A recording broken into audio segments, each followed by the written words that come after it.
Hello students.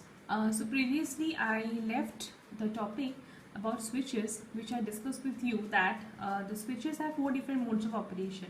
Now the switches which actually support all the four modes of operation are known as AC switch. Okay, the main example of AC switch is TRIAC, TRIAC. This we will read later on about this device. So just remember that TRIAC is a device which obeys all the four modes of operation, that is forward blocking mode, forward conduction mode, reverse blocking mode, reverse conduction mode, and the switch which obey any of the three modes and disobey one of the mode, that is does not obey all the three modes of operation, they are mainly called DC switch. And one of the best example of DC switch is SCR, that is silicon controlled rectifier, which we will learn in this module. Okay, module 1. So now today I will discuss with you about the constructional features of thyristor. Now before going into the SCR, let's study about thyristor. Now thyristor is mainly a family. Okay, it's a group of semiconductor. So thyristor consists of group of semiconductor devices including SCR, TRIAC.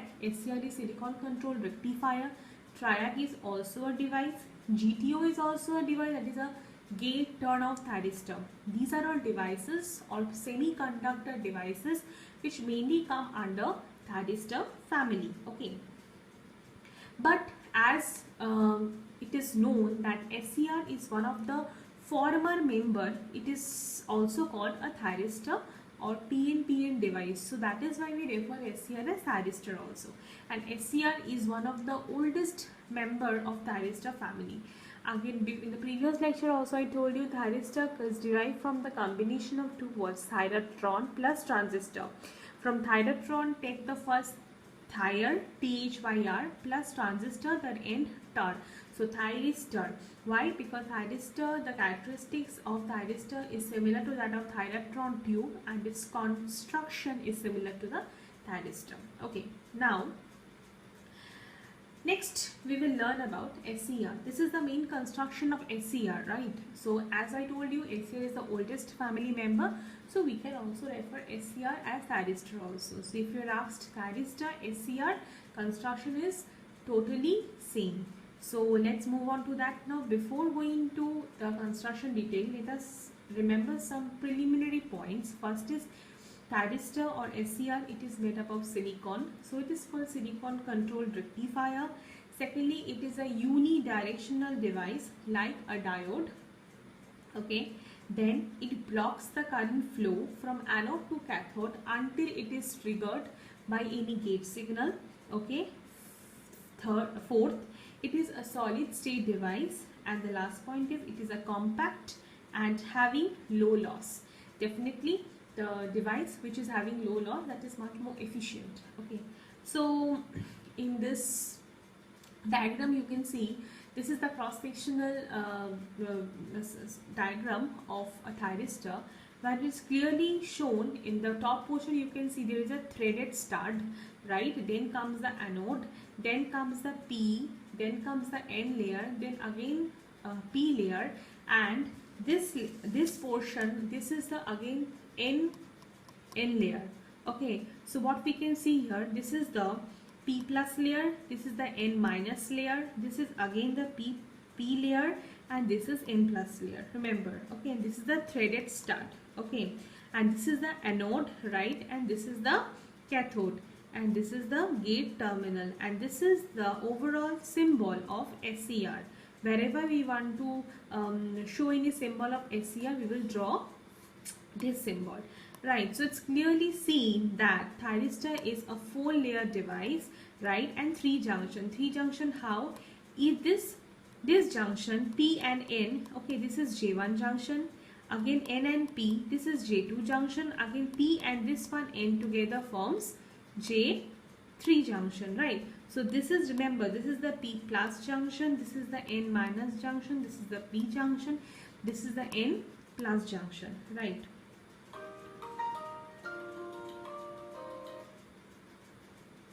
So then we need to know that what is the doping density of various layers, right? We have learnt about doping density in our basic electronics, right? So one thing before that, you should know what are the terminals of thyristor: anode, cathode, gate. Through this gate terminal, we apply what? Gate signal. Okay.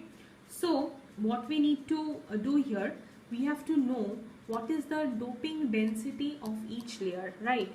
The doping density of external P and N layer is very high. The doping density of external P, remember external P, that is this one. This is the external P, right? And this is the external N. This is the external N layer and this is the external P layer. So this two layer has a very high doping density. Okay. The inner N layer has the inner N layer has a very low doping density, whereas the inner P layer, have normal doping density. Okay. Now this N minus mainly decides the width of the depletion layer, and reverse bias, what it do, it increase the depletion layer width, which we already learned in PNP junction diode. Okay.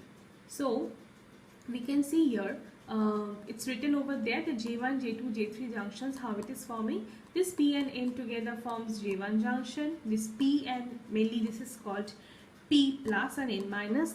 This N minus and P forms J2 junction, and this P and external N, they mainly forms J3 junction, right? Okay. What about this threaded portion? It is mainly, threaded portion means this this top portion. This threaded portion, right? This is the portion. What is this? This is mainly used in the purpose of tightening the thyristor to the heat sink, right? Whenever thyristor, it is mainly heat sink why we use to cool the thyristor, okay, for any further any problem. Gate terminal is always kept near the cathode. From the diagram itself, you can see gate terminal is always near the cathode, right? Now next is, I told you it is a foliar junction. It has 3 terminals, and this so you can see from the diagram again that the terminal connected to outer P layer is called anode. The terminal connected to outer N layer is called cathode, and the terminal connected to inner P layer is called gate. So please make clear which is the inner P layer, which is the outer P layer. Okay. So as I told you previously, the symbol I have shown you, right? And about threaded portion I also told you. Now one thing you should remember, the rating of the SCR. Rating of SCR is 10 kilovolt and 3 kiloampere with power handling capacity of 30 megawatt. Okay. So he has written that why SCR is called silicon control rectifier, because we use silicon for its construction purpose. Okay. So next we will move towards the characteristic features of SCR. SCR is a unidirectional device, right? Because that blocks the current flow from cathode to anode, which I told you.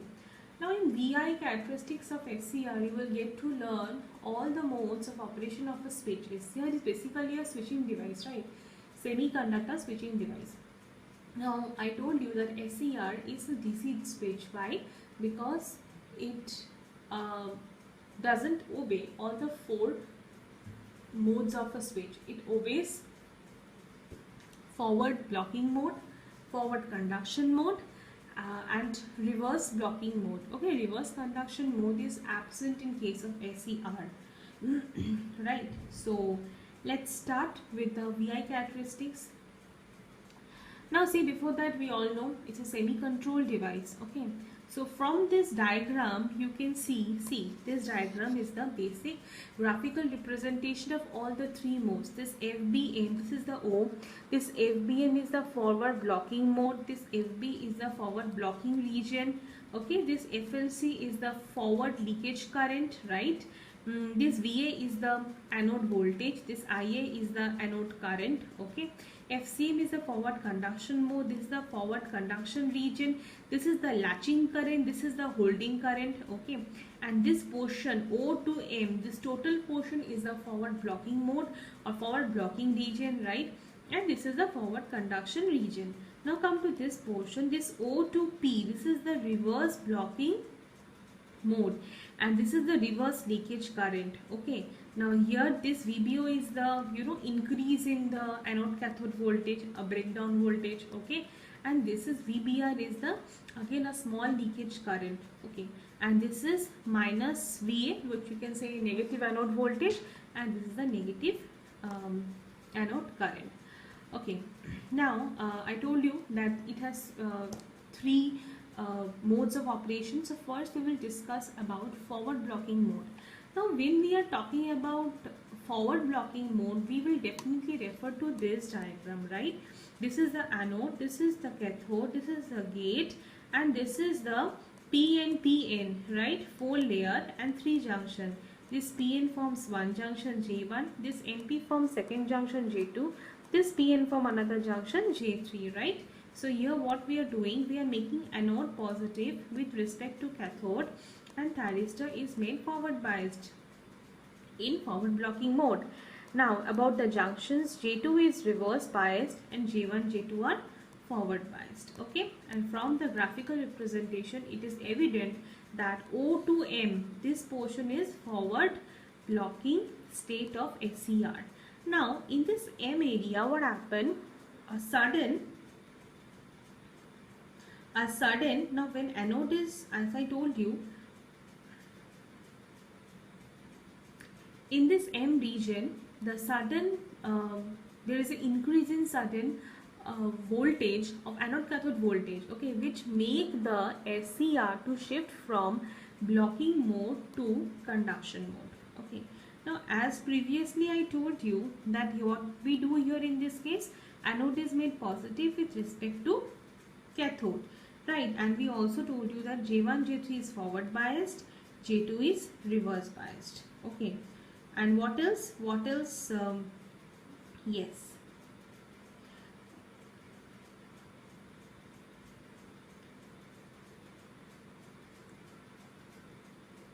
and I told you whenever the voltage here reaches very high, that is the anode cathode voltage reaches very high, the thyristor get triggered, okay, and it starts conduction.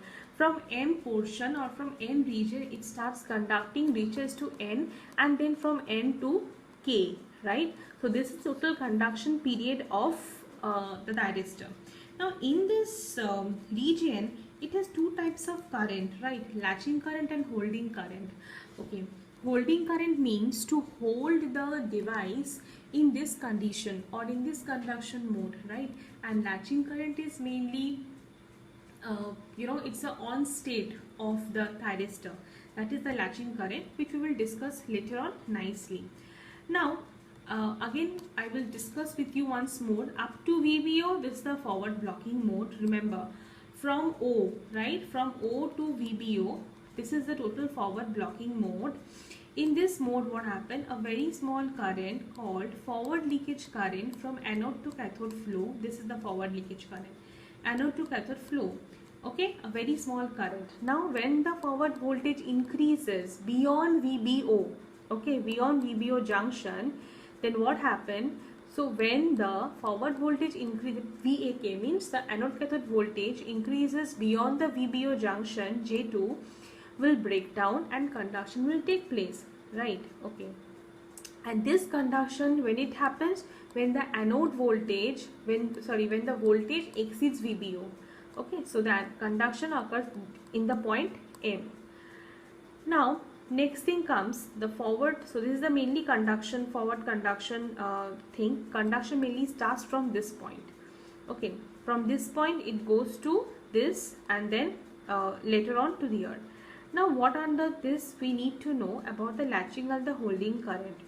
Now the current at which the device comes to conduction state is called latching current. Remember, the current at which the device comes to conduction state is called as latching current, and holding current told you to keep the device in this conduction state, that is called holding current. Okay, now so we are done with the forward blocking mode as well as the forward conduction mode.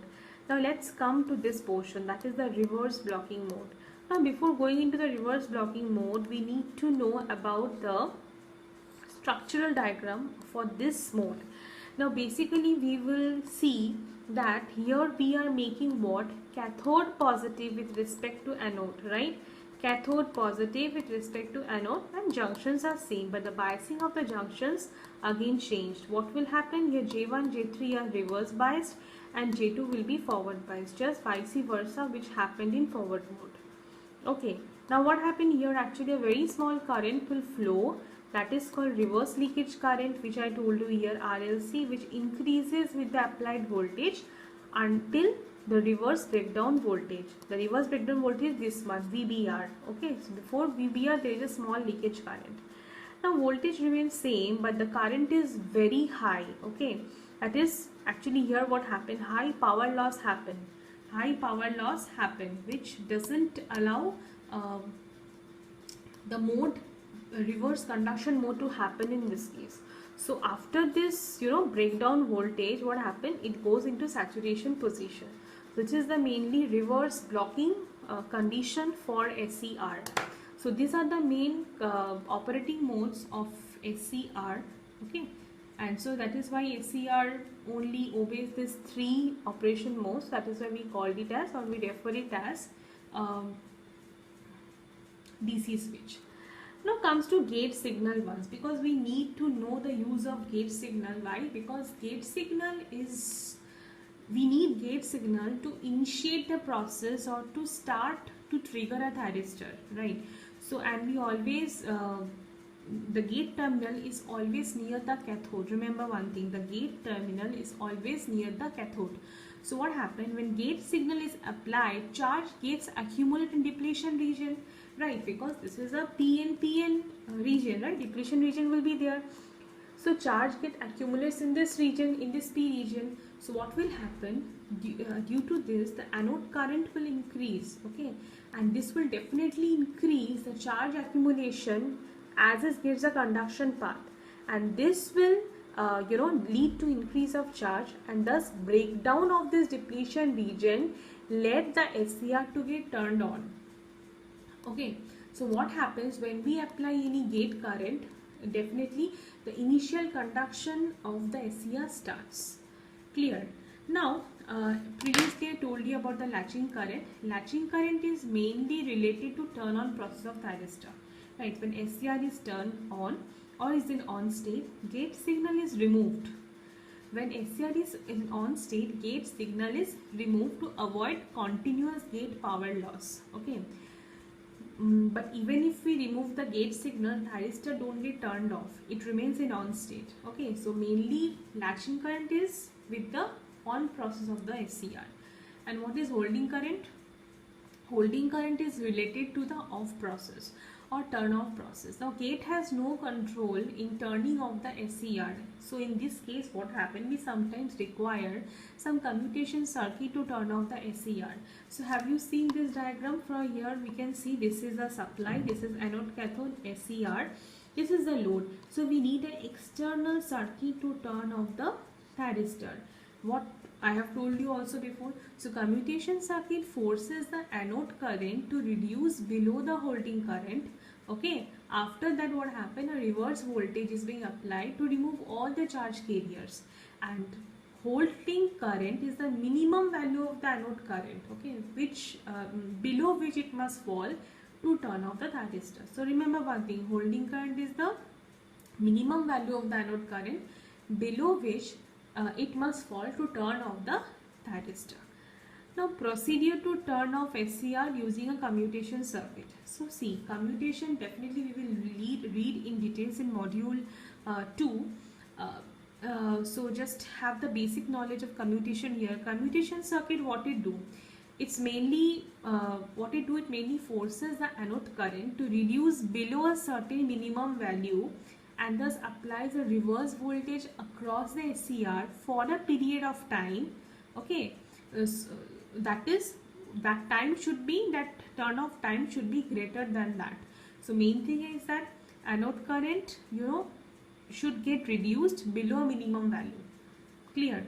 Now for that we require two kind of time. One is circuit turn off time, one is device turn off time. Now circuit turn off time is mainly the time for which the commutation circuit applies a reverse voltage across the device after the anode current becomes 0. Clear? So circuit turn off time depends upon the anode current to become 0. Mind it. And device turn off time is that it is the time taken to remove the negative charge carriers which is present in the device, that is provided by TQ. Okay, so mainly the difference I think you are getting from the definition itself. Device turn off time is remove the negative charge carriers, okay, from the device. Now remember one thing, as I told you, the two definitions, that is circuit turn off time is TC, device turn off time is TQ. For a successful commutation process, what we need? We need the circuit turn off time to be greater than the TQ always. But if the circuit turn off time is less than TQ, then definitely the commutation fails. Okay. With commutation failure, what is that? It's written here clearly that if the TC is less than TQ, then what happens? Excess charge carriers are present in the device already. For the next approach, what will happen? To turn on the SCR, if we made a node with positive with respect to cathode, SCR will turn on before the gate signal is given. Now if that happens, the SCR, what will happen? It will lose the forward blocking capability, okay, behaving as a diode. So that is a commutation failure. So to avoid this problem, the commutation circuit should apply before that, at least for a period. There should be a gap in between the SCR turn on and turn off. Okay, and I told you holding current, what we do, it's a minimum anode current, okay, below which the SCR becomes soft and regains the forward blocking capability. After turning off of the SCR, there should be a time gap in between the off time and the forward blocking capacity of a thyristor. Okay, so this is commutation failure, how it occurs. It's clearly written over here. So this is totally about, up to here we get to know about the construction details of thyristor, what is the VI characteristic of a thyristor, and to some extent about the commutation process, right, or the commutation failure, all these things, and latching current and holding current. Okay, so next two transistor model and other techniques, protection, everything we will go on the next video. Thank you.